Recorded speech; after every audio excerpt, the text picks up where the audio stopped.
Hello student. तो आज की वीडियो में हम आपको बताने जा रहे हैं BSc first year second semester geology theory paper का सबसे इम्पोर्टेंट टॉपिक और ये आपके सिलेबस का सबसे पहला टॉपिक है कार्बोहाइड्रेट। तो कार्बोहाइड्रेट क्या होता है, इसकी पूरी जानकारी आज इस वीडियो के माध्यम से आपको दे दी जाएगी। आज की वीडियो में हम आपको इंट्रोडक्शन बता दे रहे हैं और कल की वीडियो में हम आपको टाइप बताएंगे। तो कार्बोहाइड्रेट क्या होता है तो देखते हैं। जो कार्बोहाइड्रेट होता है ये हमारी बॉडी में इकट्ठा रहता है किसके रूप में, ग्लाइकोजन के रूप में। ओके, और ये हमें ऊर्जा प्रदान करता है। तो चलिए समझते हैं क्या क्या इसके स्रोत होते हैं और पूरी जानकारी से। तो देखिए, ये कार्बन, हाइड्रोजन और ऑक्सीजन से मिलकर बना हुआ होता है। कार्बन हो गया और हाइड्रोजन हो गया, ऑक्सीजन हो गया, इन एटम से मिलकर ये कार्बोहाइड्रेट बन जाता है। ओके, नॉर्मल फार्मूले की बात करें तो इसका नॉर्मल फार्मूला हो जाता है CnH2nOn। ओके, इस फार्मूले को आप इस तरह से भी लिख सकते हो और इस तरह से भी लिख सकते हो। यदि हम इसको खोलते हैं, जब इस ब्रैकेट को खोलेंगे तो ये एन यहाँ पर आ जाएगा और ओ के पास एन आ जाएगा। ओके, तो इसी प्रकार का फार्मूला फिर से बन जाएगा।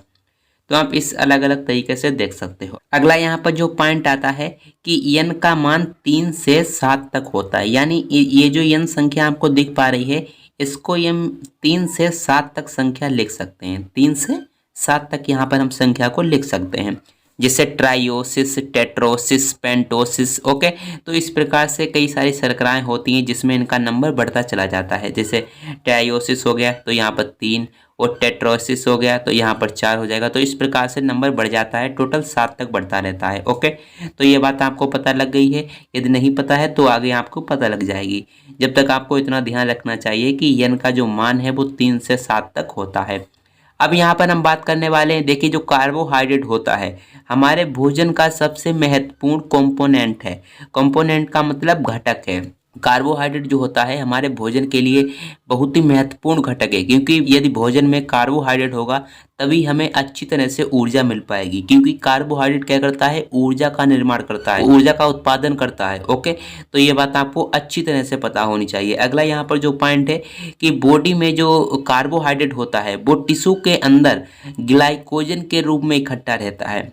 देखिए, जो कार्बोहाइड्रेट होता है हमारी बॉडी में टिश्यू के अंदर क्या होता है, ग्लाइकोजन के रूप में ये इकट्ठा रहता है। तो ये जानकारी आपको होनी चाहिए। टिश्यू का मतलब जो बॉडी के अंग होते हैं उसमें ये ग्लाइकोजन के रूप में संचित रहता है। अगला यहाँ पर जो हमने पॉइंट लिखा है कि बॉडी को 55 से 75% ऊर्जा का प्रदान करता है। ओके, तो जो कार्बोहाइड्रेट होता है ये हमारी बॉडी को 55 से 75%, काफ़ी ज़्यादा होता है। तो सबसे ज़्यादा मात्रा में ये कार्बोहाइड्रेट जो होता है हमें ऊर्जा प्रदान करता है। यदि कार्बोहाइड्रेट की कमी हो जाएगी तो हमें क्या हो जाएगा, आलसपन हो जाएगा। ओके, ऊर्जा नहीं होगी। तो इस प्रकार के लक्षण दिखाई देते हैं।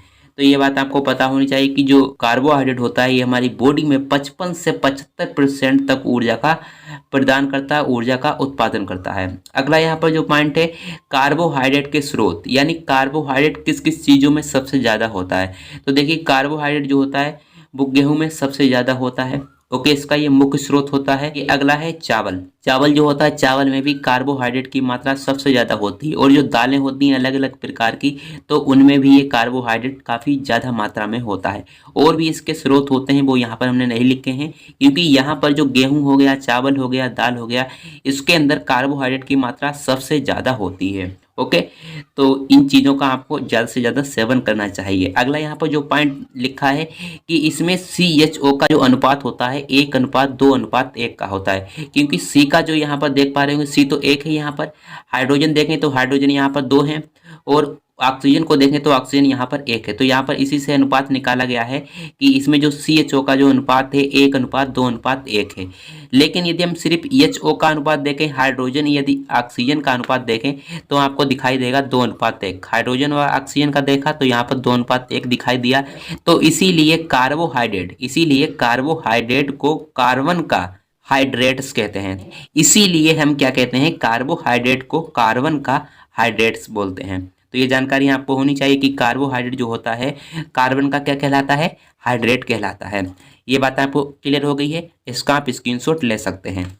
तो देखिए, अब यहाँ पर काफ़ी ज़्यादा इंपॉर्टेंट पॉइंट लिखा गया है। जो कार्बोहाइड्रेट होता है उसको हम सैकेराइड भी कह सकते हैं। ओके, सैकेराइड क्यों कह सकते हैं? क्योंकि जो सैकेराइड वर्ड लिया गया है वो किससे लिया गया है? शुगर से लिया गया है। सैकेराइड को हम शुगर भी कह सकते हैं। ये बात आपको पता लग गई है। चलिए एक बार मैं आपको फिर से समझा देता हूँ। देखिए, जो कार्बोहाइड्रेट्स होते हैं, कार्बोहाइड्रेट को हम सैकेराइड भी कह सकते हैं, क्योंकि इसका जो घटक होता है, सैकेराइड का जो घटक होता है वो कौन सा है? शुगर है। तो ये बात आपको पता है। अगला यहाँ पर जो पॉइंट लिखा गया है कि इसमें कार्बन चेन के छोर पर उपस्थित कार्बोनिल समूह एल्डिहाइड और कीटोन ग्रुप उपस्थित होते हैं। देखिए, यदि हम आपको कार्बोहाइड्रेट का जो पहला टाइप है मोनोसैकेराइड, उसके बारे में जब हम जानकारी आपको देंगे तब आपको ये जानकारी अच्छी तरह से समझ में आ जाएगी। तो यदि हम किसी भी शुगर का स्ट्रक्चर बनाते हैं तब उसमें एल्डिहाइड ग्रुप भी आ सकता है और कीटोन ग्रुप भी आ सकता है। ओके, ये कहाँ पर एल्डिहाइड ग्रुप उपस्थित होता है? सबसे ऊपर उपस्थित होता है। लेकिन जो कीटोन ग्रुप होता है वो बीच में उपस्थित होता है। बीच का मतलब दूसरे कार्बन एटम पर उपस्थित होता है। ये जानकारी आपको होनी चाहिए। अगला यहाँ पर जो हमने पॉइंट लिखा है कि कई अणुओं में, कई मॉलिक्यूल्स में कार्बोहाइड्रेट का जो फार्मूला होता है वो समान होता है। ओके, कई ऐसे अणु होते हैं जिनमें जो कार्बोहाइड्रेट है इसका फार्मूला बिल्कुल समान होता है, लेकिन कार्बोहाइड्रेट नहीं होते हैं। कई सारे ऐसे अणु होते हैं जिनका कार्बोहाइड्रेट का जो फार्मूला होता है वो तो बिल्कुल समान होता है, लेकिन कार्बोहाइड्रेट नहीं है। जैसे फॉर्मल्डिहाइड, फॉर्मल्डिहाइड का जो फार्मूला है वो कार्बोहाइड्रेट से बिल्कुल समान है। जैसे कार्बन हो गया, हाइड्रोजन हो गया, ऑक्सीजन हो गया, फार्मूला समान है, लेकिन ये कार्बोहाइड्रेट नहीं है। ओके, अगला यहाँ पर जो पॉइंट लिखा गया है एसिटिक एसिड, इसका फार्मूला जो होता है बिल्कुल समान है, कार्बोहाइड्रेट जैसा है, लेकिन ये क्या है? कार्बोहाइड्रेट नहीं है। देखिए C2H4O2, यानी ये क्या है? कार्बन है, हाइड्रोजन है और ऑक्सीजन है। इसका फार्मूला बिल्कुल समान है, कार्बोहाइड्रेट जैसा है, लेकिन ये कार्बोहाइड्रेट नहीं है। लैक्टिक एसिड, ये क्या है? एक कार्बोहाइड्रेट का फार्मूला तो इसका समान है, लेकिन ये कार्बोहाइड्रेट नहीं है। देखिए, अगला यहाँ पर जो पॉइंट लिखा गया है कि कई अणु ऐसे होते हैं जिनमें कार्बोहाइड्रेट का जो फार्मूला है वो सेम नहीं है। ऐसे कई अणु होते हैं, ऐसे कई मॉलिक्यूल होते हैं जिसमें कार्बोहाइड्रेट का जो सूत्र होता है वो समान नहीं होता है, लेकिन वो कार्बोहाइड्रेट होते हैं। ओके, तो ये बात आपको पता होनी चाहिए। जैसे कौन कौन से, देखिए, जैसे डीऑक्सीराइबोस, डीऑक्सीराइबोस जो शुगर होती है वो तो कार्बोहाइड्रेट है, लेकिन इसका फार्मूला समान नहीं है। आप देख पा रहे होंगे यहाँ पर C6 है, लेकिन यहाँ पर क्या है? O5 है। यहाँ पर भी 6 होना चाहिए। ओके, तो यहाँ पर O5 है, इसीलिए क्या है? इसका फार्मूला समान नहीं है, कार्बोहाइड्रेट जैसा फार्मूला इसका नहीं है, लेकिन ये शुगर है। ओके, तो इसीलिए ये कार्बोहाइड्रेट है। अगला यहाँ पर एग्जाम्पल है रेमिनोस। रेमिनोस का यहाँ पर फार्मूला देखें तो फार्मूला कार्बोहाइड्रेट जैसा नहीं है, लेकिन क्या है? ये कार्बोहाइड्रेट है। ओके, इसका देख पा रहे होंगे फार्मूला समान नहीं है, बिल्कुल इसी जैसा है। यहाँ पर 6 होना चाहिए था। ओके, इसीलिए कार्बोहाइड्रेट का जो यहाँ पर फार्मूला है वो समान नहीं है, लेकिन ये कार्बोहाइड्रेट है।